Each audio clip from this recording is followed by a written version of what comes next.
I think that it's really important and really responsible for these men's clubs to make these commitments to help build up the women's clubs.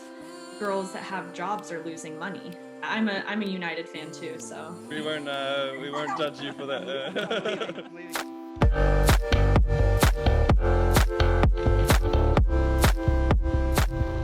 Hi, everybody. Welcome to Football in the Trenches, our third edition. Hanna Terry, experienced, traveled player who's played in Europe, who's played in the United States, who's had some really interesting stories to share with us. Hanna, straight off the bat, I'm going to tell you, we are not going to ask you anything about your father's acting career. We're going to leave that for the Google talents of our audience. So that's off the record. Google search and it's all done. So that's not what this podcast is about. We're focusing on footy today, on good old footy. And we really want to meet interesting personalities and hear their voice and hear their experience and hear about their career and their perspectives on some of the key issues in the game. Just a quick note, this is sponsored by GameInsight.sport, which is a new social media platform and career building education platform for footballers, coaches, any sort of football staff. Thanks a lot for joining us today, Hanna. Yeah, thanks so much for having me. So welcome to today's podcast, hosted by David, Toni, and myself, Jesse. Today we are here with the player born in the United States who has had and is having a professional career in all of the top divisions, including Sweden, Norway, and Denmark. She has also represented Portland Thorns in the National Women's Soccer League. Above that, she also has international caps for Sweden under 23s, with her mum from Sweden and her dad from the United States. Educated in the United States, she will today share with you a great knowledge about the soccer industry, both in Europe and the United States, as well as being a professional soccer player on the highest level. Welcome to the podcast today, Hanna. Thanks for having me. Well, I should get started, and it's just because makes sort things out. I used to be club director when you played in LBO7, but you're no longer there, and I'm no longer in LBO7. So feel free to fire away at me and complain about everything I did or not did. Are you sure? No, I just yeah. We'll see. Perhaps we just edit this afterwards, depending on your answers. But I think it's good for the subscribers and listeners to know that we have some kind of relationship in that sense. Yeah.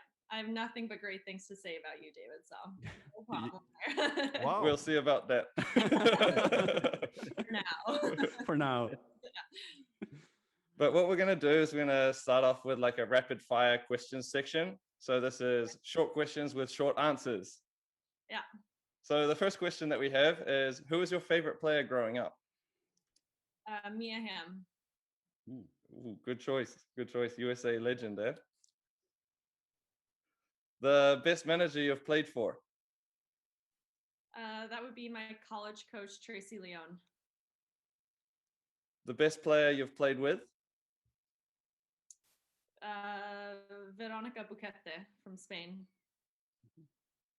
The best player you've coached? Have you ever done some coaching before? I'm going to have to go with my girl, Lauren DeGroot. I trained her. I was her personal coach in Oregon. And then we actually did some Zoom sessions during the pandemic when I was living in Norway. So we had training sessions in our respective living rooms, which was fun. Awesome. Yeah. And we've dug up a few clips of a few of your past highlights. And we have to say that we've seen some absolute bangers in there. But personally for yourself, what's the best goal you've scored? Yeah, I don't think it'll be a surprise that it was my first goal in Damallsvenskan when I was playing for Kiev, and I scored a dream goal against Djurgården. So that was definitely the best goal I've ever scored. Left foot as well, huh? Left foot, yeah. I got a lot of slack for that because people were saying that I was trying to cross it. And I was like, that's a very interesting cross, There was actually anybody near it, but it was kind of one of those ones where you just pull the trigger and close your eyes and hope that it goes in. I was so tired I couldn't like run anymore, so I was just like, I'm just gonna shoot it. Yeah. Nice. And we're so glad you did. So glad you did. That's Me nice. too. Your favorite meal? California burrito. Oh yeah, nice. Hmm. Your favorite film? Oh man, I would have to say Harry Potter, Prisoner of Azkaban, but also if there was a movie, if this movie was on, no matter what mood I'm in, I would watch it. It would be Mean Girls.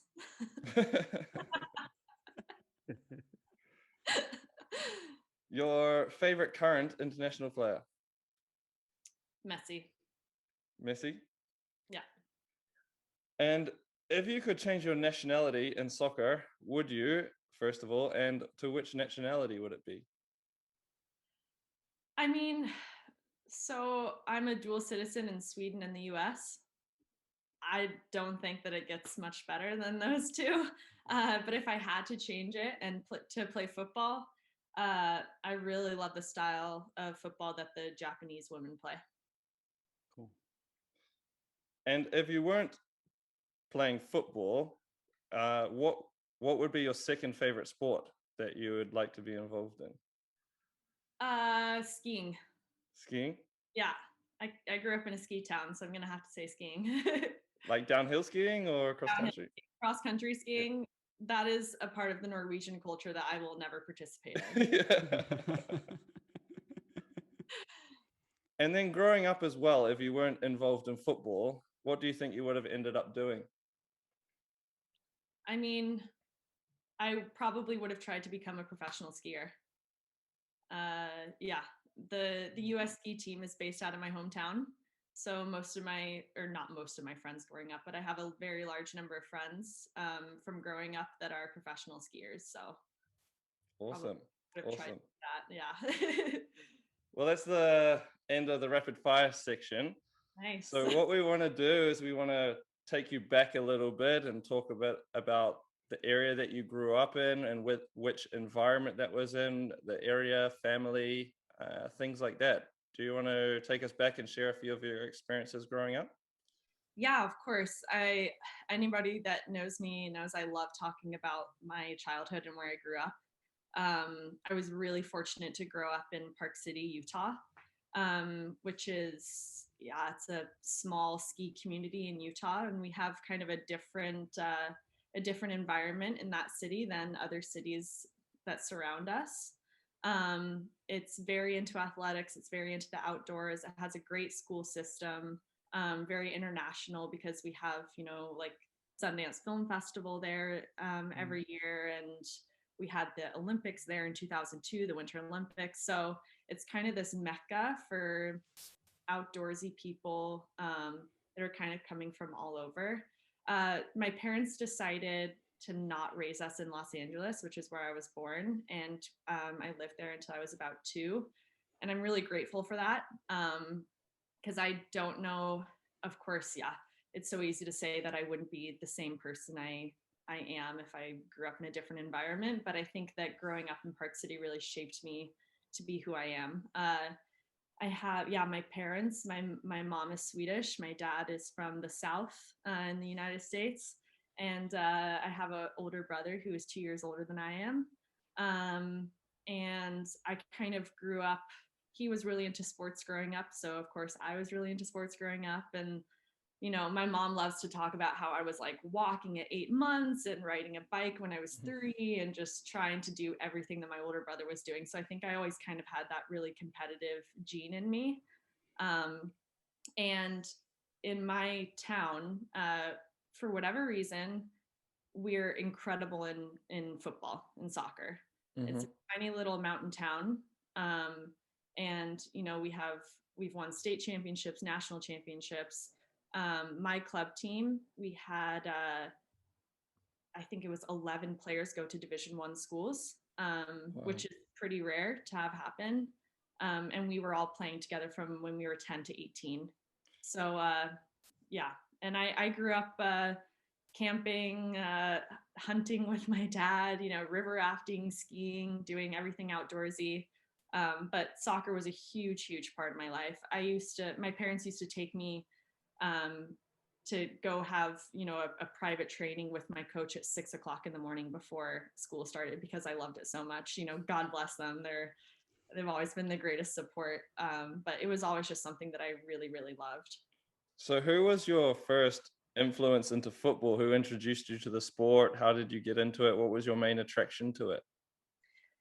I mean, neither of my parents are football players. Obviously, my mom is Swedish, and she's a diehard Malmö FF fan, as is most of my family in Sweden.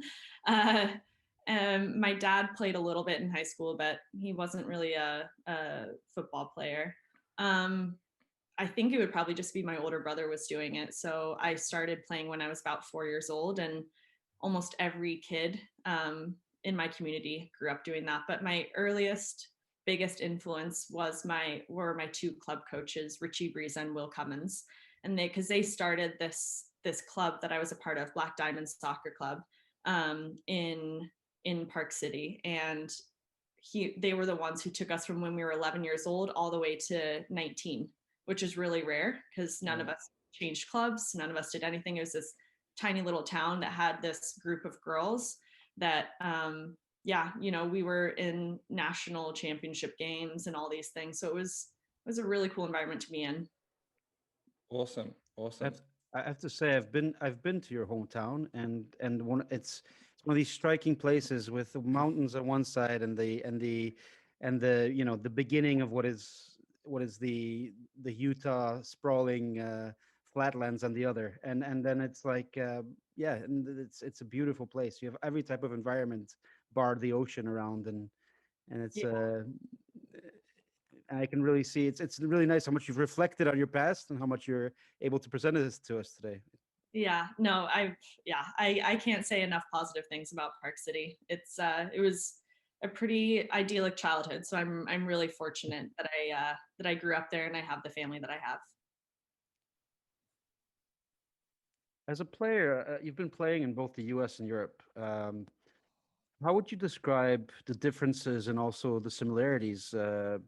I mean, it's the same game, two completely different cultures of playing it, right? Yeah. I mean, everything from training to how the locker room is to how the teammates are. What are some differences and some striking similarities that you could describe? I mean, so the difference is, I would say, in the US, as far as the leagues go, I consider the US to be the most competitive league. I know that other people might disagree with me, but I think that in the league, the top to bottom, the teams are the most competitive, and I think it's the best league in the world. But I think that in the US, it's a lot more focus on maybe like athleticism and speed, and then in Europe, it's more of tactical, and there's more of a team culture, I feel like, because in the US, these players are coming from all over the place, all over the US. So, it's a much bigger country. So these players, it's rare to have two girls from the same town on this team. So it's kind of more of like a blending, which is great. But also what I love about the teams that I've played on in Europe is there is that kind of core group of girls who do know each other, whether it's from growing up together or playing on youth national teams together, whatever it is. There's just that kind of sense of club and familiarity, which some people might think, okay, well then it might be harder to come into a team. But that's one similarity that I've had is any team, any place that I've gone, whether it was in Cyprus or England or the US or Sweden, Norway, Denmark. It's so easy to move to a new place and to step into a team as long as you're open, because if you have an open, it sounds so cheesy, an open heart, then like the other girls can see that, and so I think that's one similarity is that any team I've been on, it's been so easy to come into the group because it's just that sense of kind of family and pride in who you're playing for. That's very similar. But as far as playing styles, I would say, yeah, it's maybe just a little bit more tactical in Europe, and then in the US, it's quite a bit faster and more athletic based. I don't. It's funny that when you mentioned open heart, I don't think it's cheesy at all. The first player I thought of, it was in a different sport, was Michael Jordan. You know, he played with an open heart throughout his career. I mean, that's why the fans loved him. That's why his teammates rallied behind him. You know, Yeah, absolutely. He never left the playground, in a way. exactly. Uh, and and another thing you mentioned, I mean, for me, like watching women's competitions, I really see a clear like playing culture that the men's football has also gotten blurred a little bit. That is really enjoyable to see, like this, you know, like you mentioned, the Japanese team, for instance, they really have a signature way of being and playing, and it makes it really, really interesting. Would you recommend to young U.S. viewers? Would you recommend that they should experience traveling in the game? I've always said that traveling is probably the best thing that football has given me, besides a healthy life and friends. I decided pretty early on in my career that I wanted to use football to kind of see the world. And, you know, if we're talking about football and diversity, football is the world sport. So it's kind of this universal love language. So anywhere you go, it doesn't really matter where you're coming from, where you're going. It's something that binds people together. And I think that it's a really, really cool way to experience the world, because I have friends of mine who don't play football that do not understand how I can move so often. You know, I mean, I think I've lived in like 6 different cities in 3 different countries in the last 5 years or something like that, you know? So, but every time you go somewhere, it's 20 immediate friends, you know, and you spend this chunk of day with them, and then you spend your free time with them and all these things. So it's a great way to go and see the world while still having that kind of blanket of security, I guess, you know? Yeah, and then what it brings you, you know, in terms of experience and learning is second to none as well. Through my own career, I've also traveled a lot, so I can really back that up. And, you know, I know you're very intelligent in a schooling kind of manner as well, but, you know, in terms of traveling and being able to experience different cultures, languages, people, like the life lessons that you learn is second to none.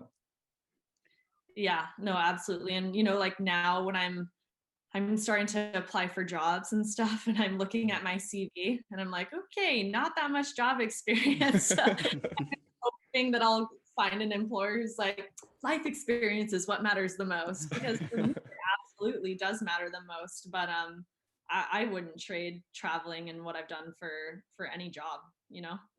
Yeah. Well, you spoke a little bit lately here about your looking into new jobs, perhaps after your career. We should get into that perhaps later. But also, you're very well educated, and in 2019, you wrote a master thesis from Malmö University. This team's wins, everyone wins, a critical analysis of femvertising techniques and mediated discourses in Nike advertisements featuring the U.S. women's national soccer team during World Cup year 2019. One of the longest title I ever read, but really interesting topic, interesting thesis. And with that in mind, and with the research done, how do you see the future development of women's soccer across the world? Yeah, I mean, this is a pretty loaded question, and I have to say, when I started my research, it was a little disheartening, because I kind of looking at the mediated discourses surrounding sports and women. Sports in general is very gendered, if you just look at it, because when you think of sport, some of the qualities like speed, agility, strength, these types of things are masculine qualities. So that was really interesting, because I hadn't really thought about that before, because like I said, I grew up in a very privileged environment where just as many girls and boys were doing sports growing up. My parents I never even had a thought that I couldn't do something because I was a female. So I grew up in a really privileged really privileged experience, I guess you could say. But yeah, it's so it's easy to become a little negative when you think about it, because we're kind of at this disadvantage and all these things like that. But when I look at the development in recent years, and it was really cool to look at the last World Cup and see what these teams were doing. And I decided to focus on the US women's national team because of the political discourses that were surrounding the team, which I thought was really interesting. But I think that it's really cool if you look specifically, one example, like I said, sorry, this is a really roundabout answer, but it's such a loaded question. But one aspect of women's development that I think is really cool is the emerging partnerships between the big men's clubs and the women's clubs that we're seeing in, England's had it for a while, but Spain, Italy, my club here in Denmark, this is their first year of having this women's team that's a part of the men's team. The men's clubs have these phenomenal resources and this infrastructure that the women's sides just don't have, and it's from years and years of kind of being at a little bit of a disadvantage, you can say. So I think that it's really important and really responsible, monetarily and socially, for these men's clubs to make these commitments to help build up the women's clubs. Because I think that that's a really great platform for the women's games to flourish. So I think that's probably like the most exciting thing for me, and one specific thing that I can point to as far as development goes. Right. Yeah, I totally agree. And as you know, when you were in LBO7, we tried to make that merge with Malmö FF. Yep. With a turn down. But now, since we're not part of that club, I can tell you more about it. And that was the case. We couldn't afford to give you the amount of resources you needed. Yep. And from their perspective, there was no money at all. No money at all for Malmö FF. But for us, it was a huge amount of money, which put our club in jeopardy. So that was, I totally get it. And that was, so I think it's really great that doing it right now in AGF and also a lot of other clubs. Yeah. But as you turn out with your thesis, that tells you a little about how different they're built up. And another perspective I want to put in and see if what you say about this, I sometimes feel when I have this discussion with the Swedish associations, they said, but the men's teams are doing this, that's why you should do it. But we try to tell them, yeah, but we can't afford it. So you get forced on to do something that works in one environment, but not specific to this environment. Yeah, I completely agree. And I think one thing that became really apparent with the Malmö FF situation was the senior level of Malmö FF was on board, or at least publicly they were on board with this, but it was actually the members, the membership of the club that voted it down. Yep. So it's the mostly men, mostly, middle-aged men who are voting down because, and if you just, I try not to look at it, but if you just went through the Instagram comments of, when this was announced, and it was, we don't care about women's football, this is a disgrace, I'm going to stop following Malmö FF if they have these women's teams join and all this stuff. And it was hard to hear, because it's how can you think that this would destroy a club's image? And that's why I think it's really important for these bigger clubs all around the world to make these commitments, because it's kind of leading by example. So hopefully then there could be more grassroots movements, and it can be kind of even though it's from the top down, it can be more from the bottom up, even more. But yeah, that was a really interesting dynamic there in Malmö for sure. But we also, all the players knew that our club had some of the not worst finances, but we had some of the least amount of monetary resources in the club. So it was more the individuals in the club were trying to make our experiences as pleasant and professional as possible. And that was a lot of individual effort that extended beyond what their job might have been, if it was preparing food for us, if it was organizing events, these types of things, that was more instead of they didn't have so much money to spend. It was more effort and kind of giving us that professional experience. But then another thing I have to say is in Norway and in Denmark, what I've experienced, I don't know, I haven't played in Sweden for a few years, but they're starting to do a lot more professional days where players are urged to, well, we have to come in around maybe 8 o'clock in the morning and have a first training, have video, have lunch, a second training. So you're there from maybe 8 in the morning until 2 or 3 in the afternoon, which is more of what a male day would look like. But what they're not doing is they're not compensating for that time. So it's really easy to say, okay, well, we're going to become more professional because we're going to have professional days where all you have to do is think about football. We'll get you food. We'll do all this stuff. But what they don't, I mean, they must realize it, but I think that it's the wrong way to go about it because girls that have jobs are losing money and they're not being compensated for it. Girls that are looking for jobs can't take jobs because 2 days out of the week they can't work. So of course it's kind of this, okay, yeah, you're trying to make it more professional, but then you actually have to help make it more professional in other areas, like with salary, like with things that are really hard for these clubs to provide. So it's kind of it's a weird dynamic for sure, but I've seen it a lot more the last couple of years, and it's a hard thing to think about, you know, the way they should do it. It's a little tricky. It's really, it just gave me a really new perspective, because I mean, it's I didn't think about the impact of the professional days, but I've worked in leagues where players have 11, 12 training sessions a week, and I know what that does. And I know that it has a first negative impact, but I know what it brings at the end, the resilience, the professionalism that it does bring. So that's and that would be something interesting, and probably something that you could build systems around and try to bring it more into women's football. So that's a really good idea, Hanna. And I think, you know, I don't know if I know one player that would not like to be fully professional.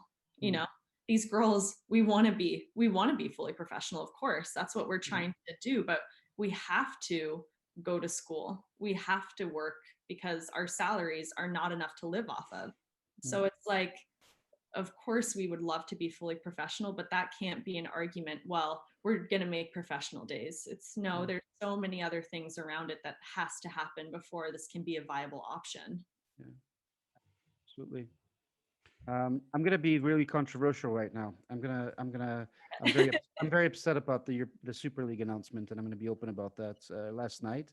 And I think a lot of top men's teams shot themselves in the foot, like, permanently last night.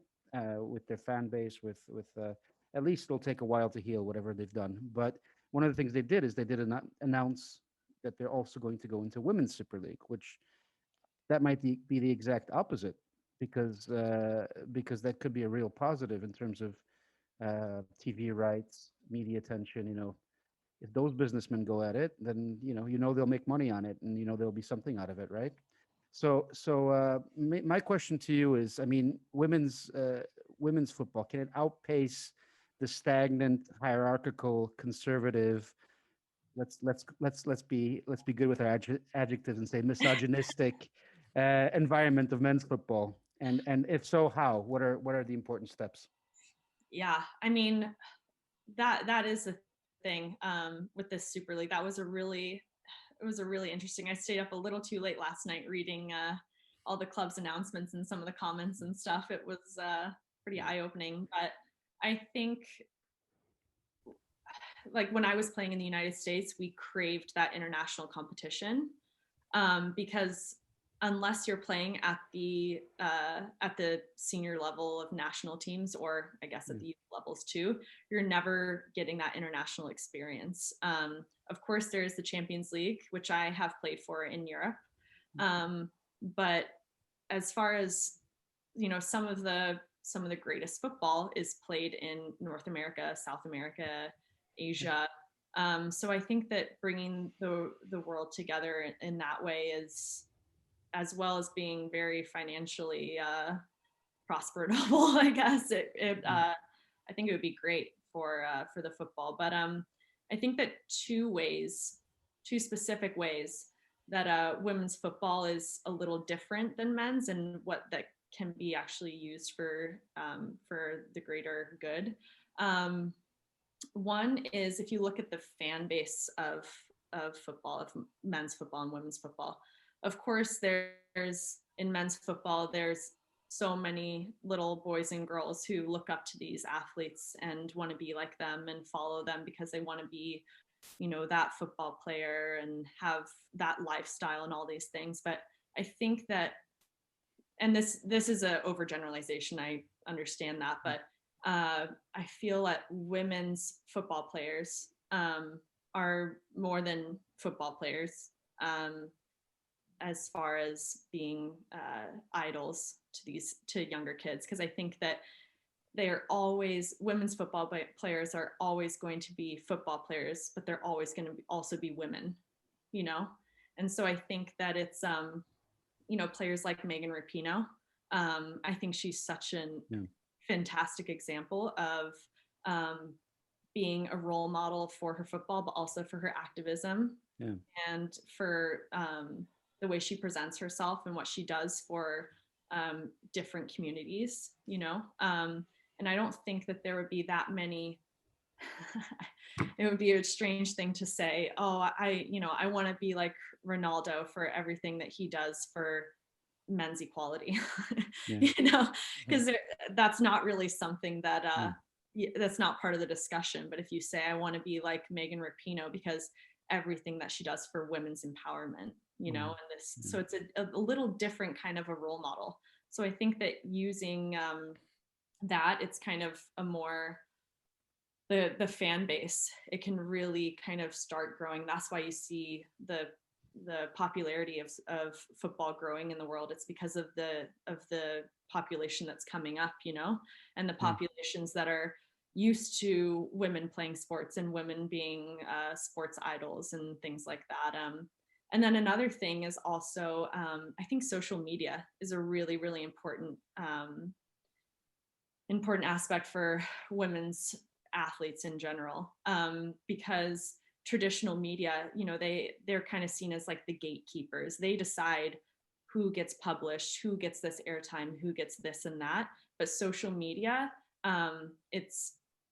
has very little monetary, I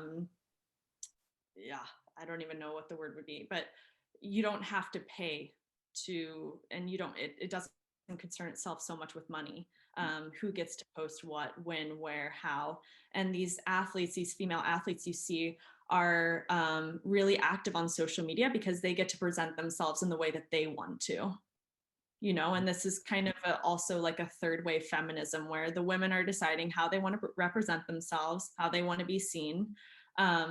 And they don't have these gatekeepers, the traditional media saying, well, you know what, since not as many people are interested in women's football as in men's football, we're just not going to run this advertisement. We're not going to run this news segment. These women can use this social media to kind of create their own narrative. So I think that's really interesting.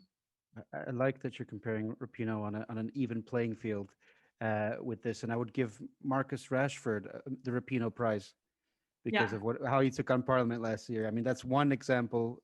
There's not as many examples, but that's one example of a political activist in the men's game that would deserve mention alongside her. So definitely. Yeah, no, absolutely. And I know Ronaldo is doing a lot too with his charity work and stuff like that, but it's more of if we're talking about gendered subjects, I would say that it's a little bit different. But yeah, I'm a United fan too, so. Well, you're on this we won't judge you for that. I'm leaving. So we wanted to bring it a little bit back to yourself and your professional career. At the age of 27, you almost missed 2 years due to an injury. First, you had a knee injury, and when you're almost fit to play for the first team in 2019, again, you hurt your shoulder and your lung in a reserve team game. How did you manage to cope with those setbacks mentally, physically? How were you able to deal with that and come out the other side? Yeah, I mean, sometimes I'm going to be honest, looking back, I don't know how I did it. but I think, yeah, so pretty much I had a pretty traumatic knee injury. And I was misdiagnosed, which actually ended up kind of being the nail in the coffin for me, because I should have had a surgery to repair it. Instead, I tried to rehab, but I was doing the wrong rehab. So after, I think it was maybe 17 months or so, I played in my first reserve game, and I just had a really unlucky tackle with a keeper and broke 5 ribs, separated my shoulder, punctured my lung. It was not the comeback I was hoping for. That's horrific. But that was actually like a pretty easy recovery, because all I had to do was just like lay there and, breathe into an inhaler type of thing to get my lungs back. And after a couple months, I was good to go. But I think mentally, the best thing to do is to just show up for yourself. I I never lost my focus. I never lost my desire to play. If anything, it made me want to play more. And I actually think that it added a few years onto my career, even though it took some away. I think that it's kind of given me this hunger for the game that maybe some players start to lose when they, get around their 30s or something like that. But I think that I showed up every day, and I set plans for myself. I tried to set goals, even though it was really hard because I had this knee injury that I wasn't getting better for about a year, which was really crazy to me. I wasn't seeing any improvement. Even though I was training every day, I couldn't jog, I couldn't do anything. And then another thing that I did was I decided to go back to school and get my master's. As a footballer, you have a lot of downtime because it's not like a job where, especially for women, that we can spend 8 hours a day doing. So I had this time, I was doing some substitute teaching and I was playing, but I went back and got my master's because I wanted to take my mind off of it a little bit and fulfill my life in other areas too. Because if you put everything into one basket in any part of your life and that kind of falls apart, it's really hard to kind of see the light at the end of the tunnel. So I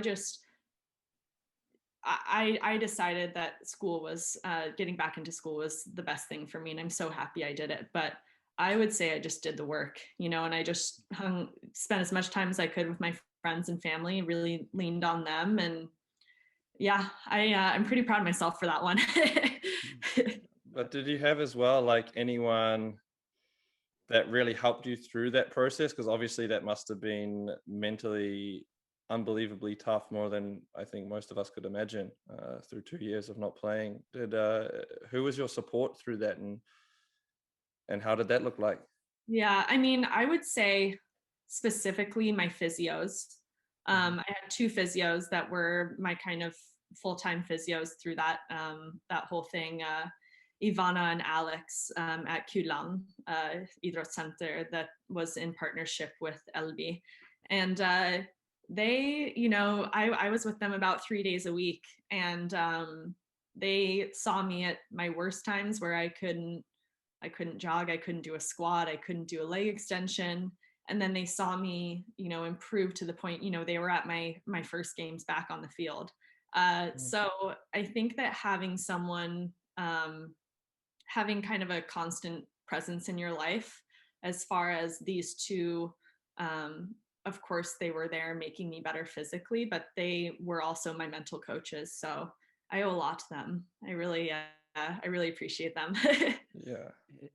It's one thing like going and doing some tutorials and learning something and using your time. Another thing is actually managing to get a proper degree and putting the time that it needed there. So that is, I've been a counselor or a support to a lot of players, and I've always tried to tell them, invest as much time as possible into your after game. Think about what you want to do, explore different things while you play.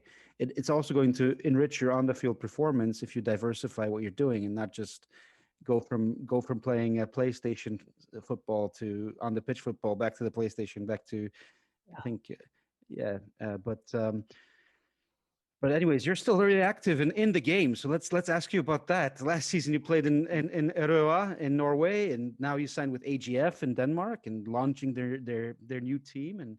And tell us about last season, and tell us about your goals with AGF, and both from a personal and a club perspective. Where are you at, and what are AGF's ambitions?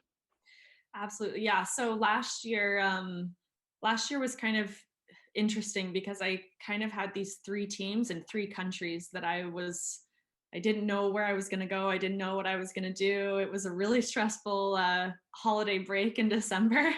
And it was seriously such a last minute decision. I was with Røa up in the north of Norway in Narvik for a 7 versus 7 tournament. They just kind of wanted to see me play. And then I was supposed to go back home to Sweden for a day and get on a flight to Germany and then to Italy to visit these 2 other teams. And when I was in Norway, I just fell in love with the girls. I fell in love with Norway, and I canceled my other trips. And I just signed. I think I signed on a Monday, and I went home on Sunday. You know, it was one of those things where I felt like it was right. Unfortunately, our season didn't go so well last year, and a lot of it has to do with Corona. It was really hard for us. We were doing really well. We were winning all of our preseason games. We were doing very well. And then Corona came, and we had a lot of overuse injuries. We had some players that left the club. So it kind of sent us into a little bit of a tailspin, and we never quite recovered, unfortunately. And personally, I mean, it wasn't exactly the comeback season that I would have hoped for. I think any player that's had a long-term injury can attest to this, that your body never really works the same. And so it's just more about adjusting everything to kind of make up for it. And I pulled my hamstring in like September and ended up missing the second half of the season. And that was my left hamstring and my left knee. So it's, going hand in hand.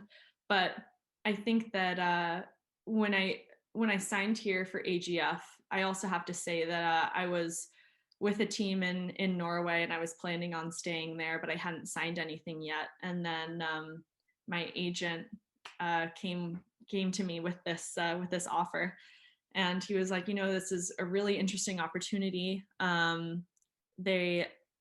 How the league works here in Denmark is they play each team twice, and then the top 6, it's 8 teams in the league. The top 6 play each other in the championship round, and then the bottom 2 play the top 4 from the division 1s underneath, and then the top 2 teams stay up. So this team had a pretty rough start to the season, and so they ended up in 7th place. So we're playing the teams that are technically in Division 1. But really the goal for this club is to, first of all, it's the first year they just started this club this spring. So it's to stay in the top division. That's the main goal. And they have this amazing support from AGF, the men's side, which I think is really, really cool and interesting. So the goals for this year are to stay up and then to just build up from there, because it's, as any team that's just starting out can attest to, it's the most important thing is to just lay the foundation, and the best way to do that is to stay in the top league. And then for me, I'm back to playing center midfield, which I haven't played for a while. I've been playing left mid, and now I get to play my favorite position.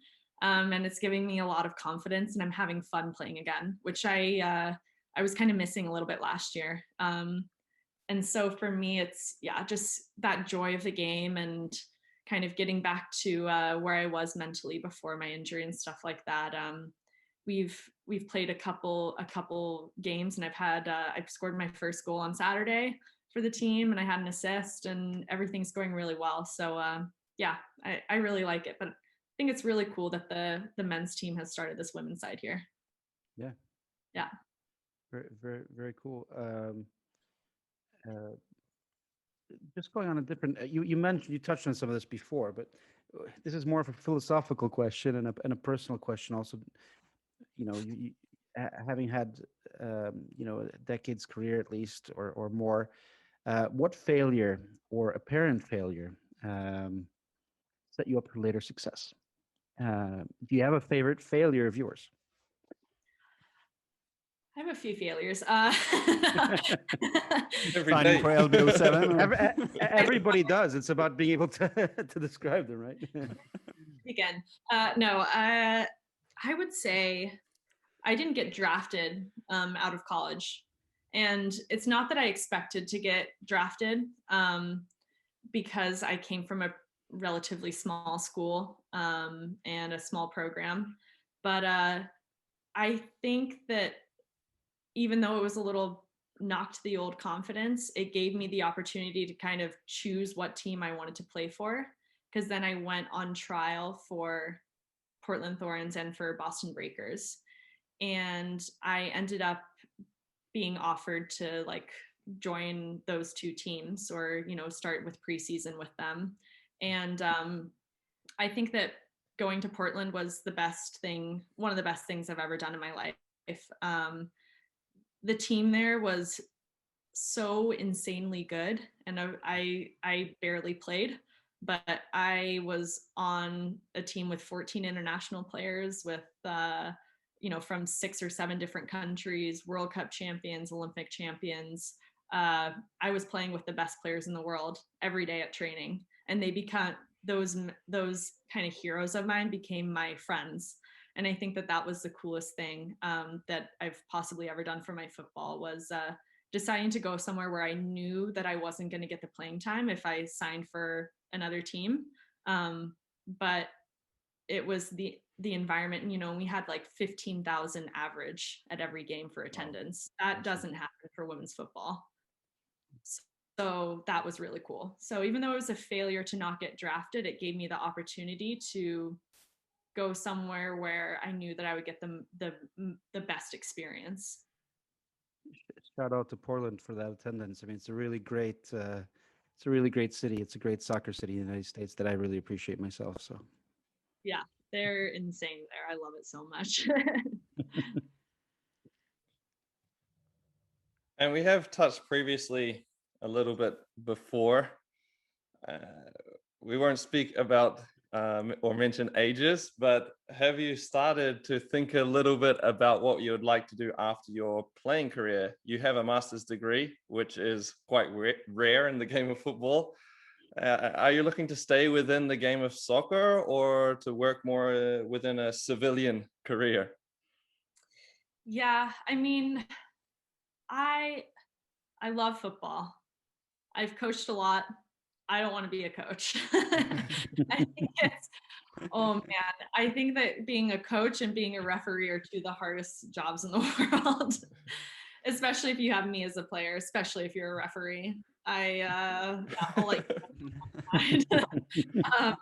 Well, that's the thing about being a coach as well, right? That it's the only job in the world that you have to fire half of your team on Saturday and then re-sign them again on Monday. And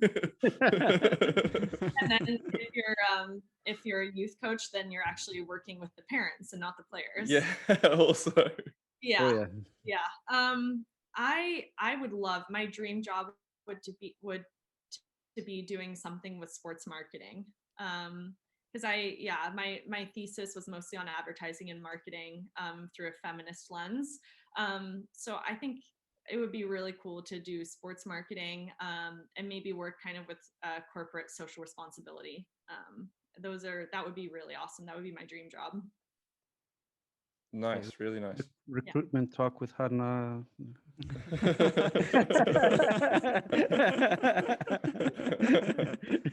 Oh, was I recording?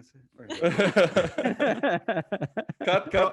I provided contact info later. Okay.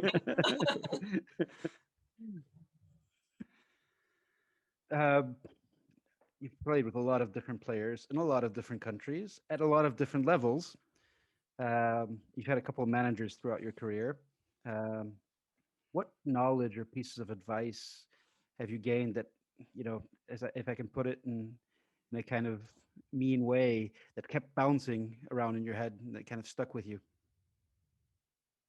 Yeah, I mean, I've played on a lot of teams with a lot of different coaching styles, a lot of different playing styles. And I would say I'm still learning. I have recently had experiences where, trying to kind of reason with a coach about playing styles or something like that, you have to be delicate sometimes, which is a little unfortunate sometimes because you want to get your point across and you want to kind of stick up for yourself, but you also, doing it in a respectful way and a professional way is very important. But sometimes you have managers who, are pretty set in their ways, and maybe they've been at a club for a while or have been doing things their way for a long time and it's gone well, So I would say no matter what, just taking any positives that you can away from it. So if you're playing for a manager that likes a really direct style of play, that's not my style of play, right? No. I like keeping it on the ground. I like a lot of passes. I like sharing the ball. But if you're playing for a coach that wants to be a lot more direct, okay, then you can work on your runs and behind. You can work on this. You can work on that. I think the most important thing is to just not lose your individual qualities and the things that make you special. And I'm still learning that. I struggled with that a lot last year because our playing style was not exactly the style that I loved playing the most. And I was also playing outside midfielder. And when that's an isolated position in general. So when it's not the style that you're used to or that you want to play, you can't let it get too in your head. And yeah, like I said, it's something that I'm still learning. And I think that it would be silly for any player to say that they're not still learning. It doesn't matter what age, what level you're at. It's you have to be completely open and honest with everything. So Never stop learning. Yeah. It's And that's what goes back to even the mentality of the best players in the world. It's not, they've never ever thought that they've like, oh, now I've made it, and being comfortable, it's always, there was a little anecdote that Toni said previously on a previous podcast about, Ronaldo. He's still there, first to training, last to leave. He employs his own chefs. He has his own masseuse. He's investing in himself, and it's being comfortable, being uncomfortable, if you know what I mean.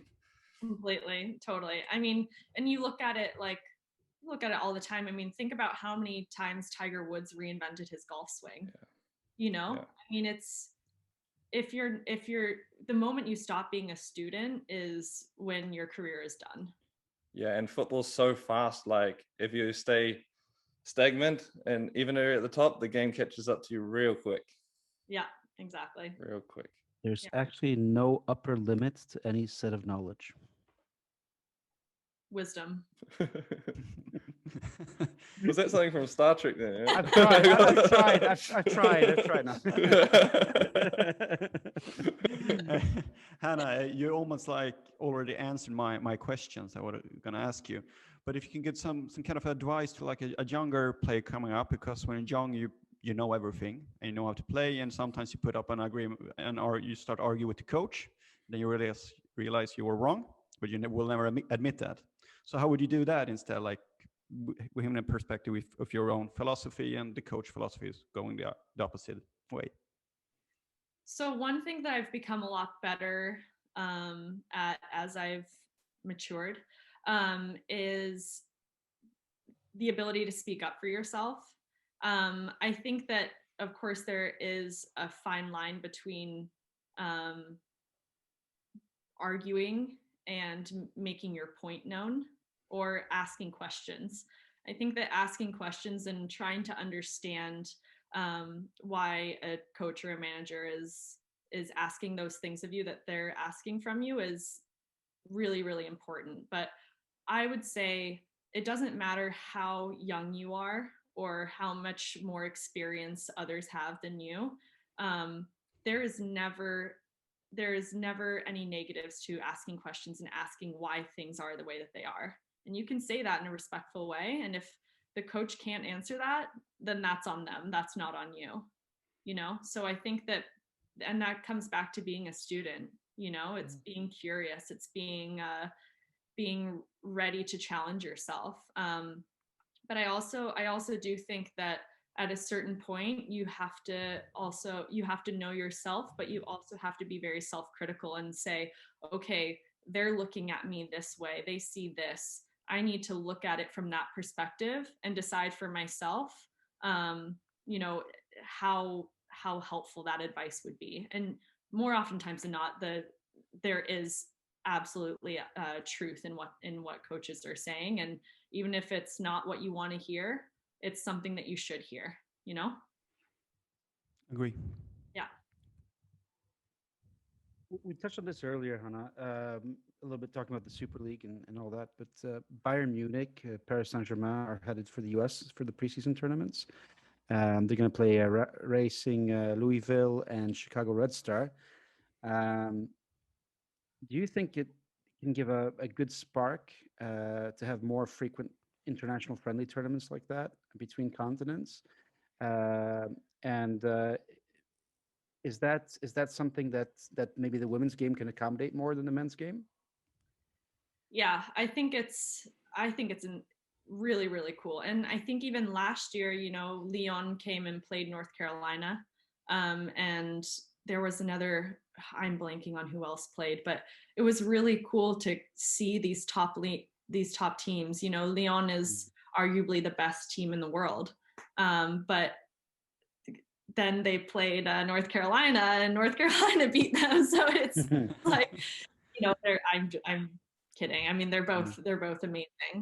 But I think that giving the opportunities to these teams that the male teams are given is so awesome, so positive. Honestly, nothing bad can come from a little international competition, and the players love doing it. The fans love doing it. It's an incredible experience, and I think that the success that, for example, the women's national team in the US has had,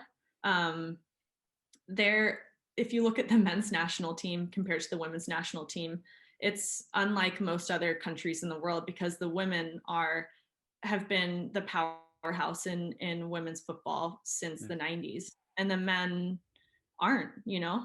That's the way it is, unfortunately. You know, they're failing to qualify for these big tournaments, and the women have consistently been top 5. So there's this kind of frenzy around the women's national team where, as an American, I can say, like, there's nothing more than Americans love than being number 1. So, you know, that's why people are going so crazy for the women's soccer team, because they're the best in the world. And so I think that seeing, you know, these fans in the US seeing these international teams coming in, it's just really cool, and vice versa. You know, there was so much interest in the US women's national team from European people, which I thought was so cool too. Yeah. So I think it's awesome. Yeah. I mean, it's US is the Brazil of women's football, isn't it? So yeah. In a way. How important is, I'm completely changing the subject. Yeah. Or maybe not at all. How important is diversity in football? Pluralism. I mean, you mentioned that it's a big international game, and that really speaks to my heart, because I mean, I've traveled and football's always been there for me. But what about like socioeconomic diversity and international diversity to boot? How important are those two things, those two elements within the game? I mean, it's hard to talk about football without talking about diversity. I think it's one of the things that makes football so beautiful, is that it is the world sport.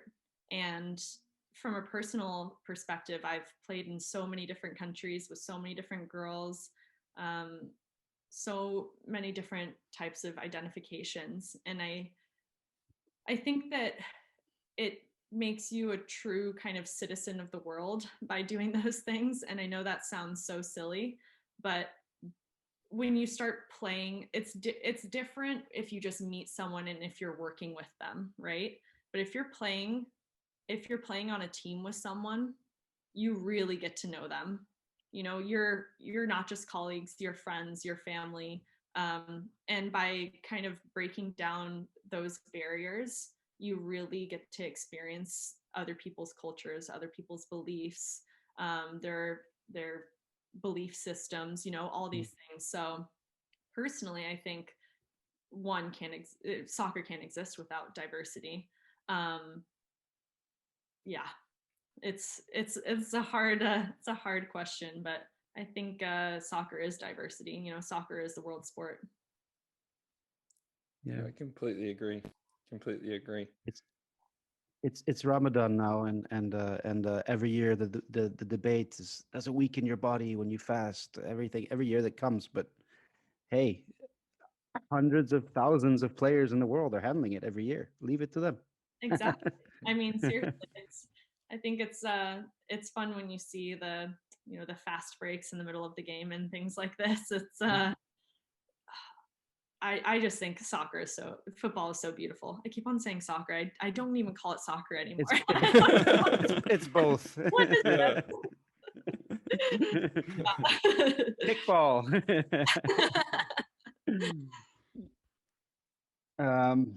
Right, we're in the rounder section of the interview now. This is pure philosophy, as if we like philosophy on the show.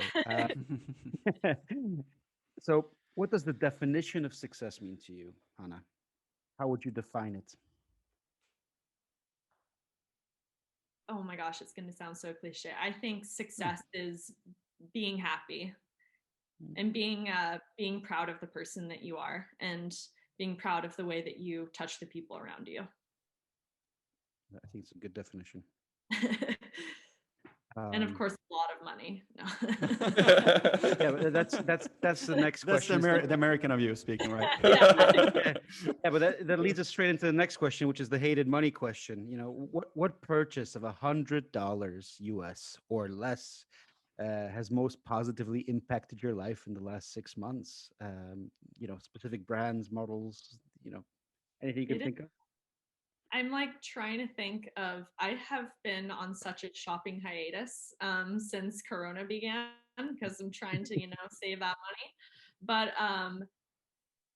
and they're a little bit more than $100, and it sounds so stupid, but I'm going to explain it. My AirPods, and the reason why is because I have noticed that I'm spending a lot less time watching TV shows and a lot more time listening to podcasts. So it used to be, you know, when I was walking around my house, when I was doing whatever, I was watching a show. And now I feel I'm listening to podcasts as I do everything. And I think it's a really cool way to kind of geek out a little bit on the different things that you like and enjoy. And then I also realized that I've been talking to my family and friends a lot more. And it's just because I have my AirPods in when I'm walking places in Europe. I'm not using my car as much, so I'm walking a lot.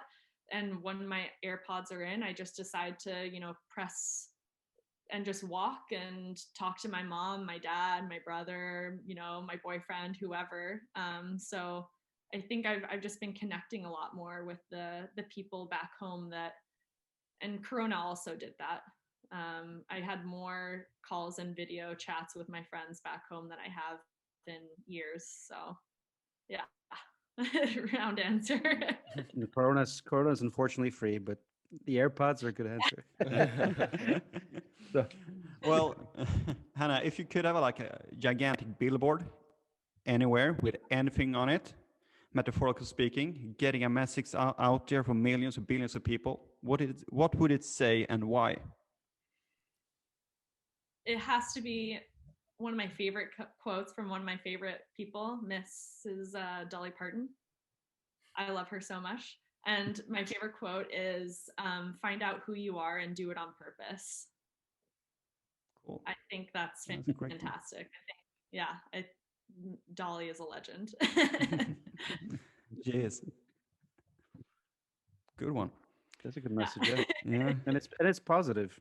It's up It to is. you. Yeah. Yeah. Now we're getting back to like the money question again, and to see if you're gonna get the same answer. What is the what is one of the best or most worthwhile investments you ever made? But we can do it like this. You can pick like energy or habit. You don't need to go back to money. We're always hinging on the money, but this is really an investment, and the time investment or anything else. Yeah, it doesn't have to be money. I have like a million answers to this, but I'm going to talk about something that I've just in the last couple of months, I've been investing a lot of time in that I think is really good. And I've gotten into golf. So Finally, yeah. someone play golf. I tried to play David golf. just had like a eureka moment there.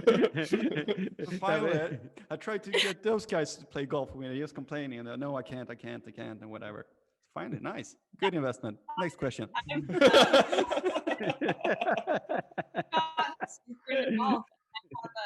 have a teammate here in Denmark.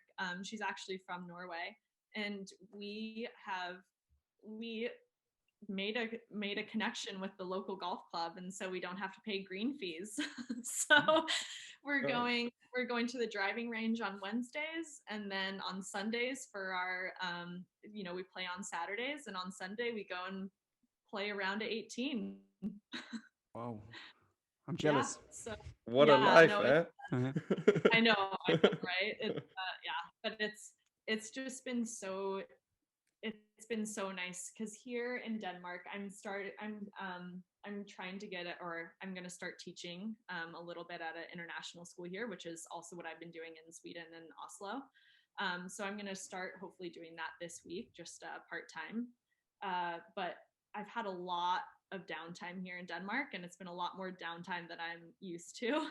And so having things like golf or something like that just kind of breaks up your week a little bit more, and I find that by doing more, I'm getting more energy. So the grass in golf is so untouched. It's so no cleats have ripped it up. It's incredible. It's beautiful. I mean, some of my swings, I'm getting pretty big chunks of grass up, but we won't talk about that. That's why you're watching Tiger Woods podcast. All right.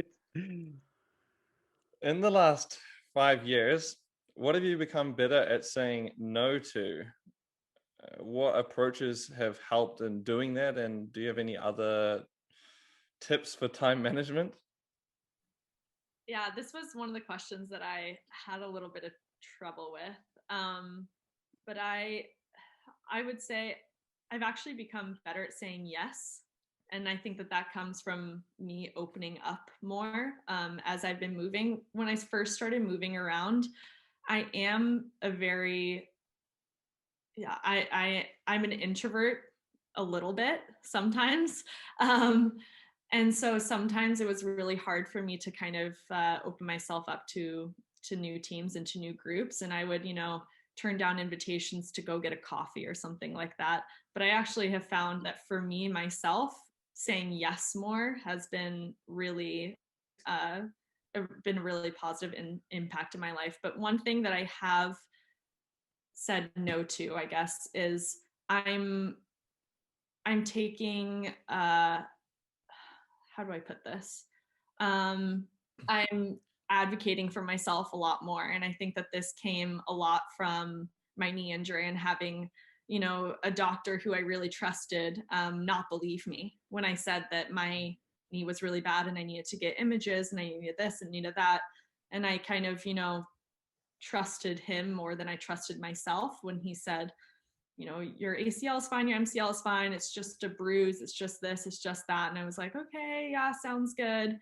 And then it wasn't until months later when I got an image taken that they were like, you should have had surgery. If you have surgery now, there's a 50% chance of it helping. But otherwise, you're just going to have to rehab. So I think that advocating for myself and saying no to just taking someone who's in a position of authority, just taking their answer, I think that has been one of the biggest lessons in my life. That is a really good answer. Don't edit a word of that, Jesse. You can part of it where I had like a total brain freeze. I mean, it's also like, I mean, I don't know how you. I think you like studied our questions because you're leading the next question. First of all, second of all, the whole paradox of authority is something we're all living with in this time. And it's a whole philosophical discussion point, and essentially, about coaches, doctors, mentors. Um, a lot to think about there. Absolutely. Hanna, here's the final question. I'm ready. What does game insight mean to you? And I mean, from a career perspective, but also from a central midfielder perspective. So, yeah, I like that second part of the question. I mean, as a central midfielder, you have to see every part of the game, and you're kind of maybe the connecting piece between everything. And I think that Game Insight is a platform that helps you, that doesn't limit your potential just because you don't have the resources. And we talked a lot about this earlier in the podcast. Being a female athlete, there are certain barriers that have unfortunately, been placed around us that have been hard to break through. But I think that a platform like this, it kind of gives you every opportunity to reach your full potential. And if it's as a coach, as a player, there's just so much more that you can do when you have all these things in front of you, and you can look at it and organize it and say, okay, I need a little bit more of this. I need to analyze this a little bit more. So it's kind of like a one-stop shop, I would say, that can just elevate every part of your game in a way that's, in a way that's super accessible. And as a midfielder? Yeah, I mean, I love setting up, little trainings for myself. I love analyzing different parts of the sport. I'm a little bit of a football geek, and I like to nerd out to that kind of stuff. Yeah. So I think that, like I said, the central midfielder, you kind of have to have your feet in every single part of the game. Yeah. So it's a little. I asked twice because you mentioned earlier that you drifted out from the wide, and you were really enjoying the fact that you got to play in the central role again, and that made me think also. So yeah, it's nothing. Nothing compares to center midfield. Playing there is the most fun. Yeah, great. You guys are on, Jesse. You're... Am I there? Yeah, you're there. I said that I agree. That's actually one of my favorite things in Norway. The translation of "jeg er enig" is "I am agree," and so that's what my coach and some of the players in Norway say. They go, "I am agree." It's one of my favorite things. And then I also had my coach say, "Du kan sitte på meg," means like you can ride with me through the game. And the literal translation is "you can sit on me." Whoa. So I was like, I friendly channel. think that's what you meant, but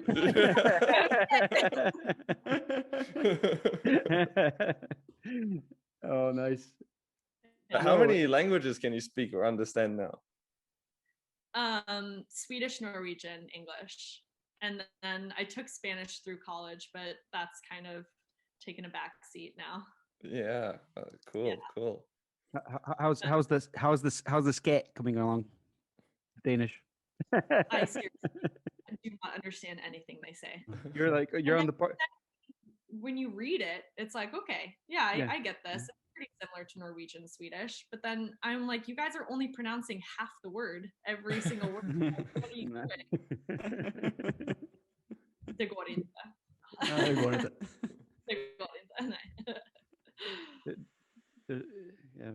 Thank you very much for joining us, Hanna. It was really enlightening and great to talk to you, to hear about your career, to hear about your plans, and to garner your perspective and your insight today. So thanks for joining us on Football in the Trenches. And thank you. And- Yeah, I really appreciated this talk. It made me reflect a lot on kind of my career and what I've been doing and what I'm up to next. So I really appreciate this opportunity to delve into that. And I think this platform is an awesome thing, and I can't wait to see it in action and participate in it as well, for sure. cool. Yeah. Thank you so much, Hanna. Yeah, Once again, thanks. really Stuart. appreciate it. Yeah. Thanks. Nice to meet you as well. Yeah, nice to meet you. And guys, good luck with the little ones. Praying for you. We're well needed. Very much needed. All right. Thanks, guys.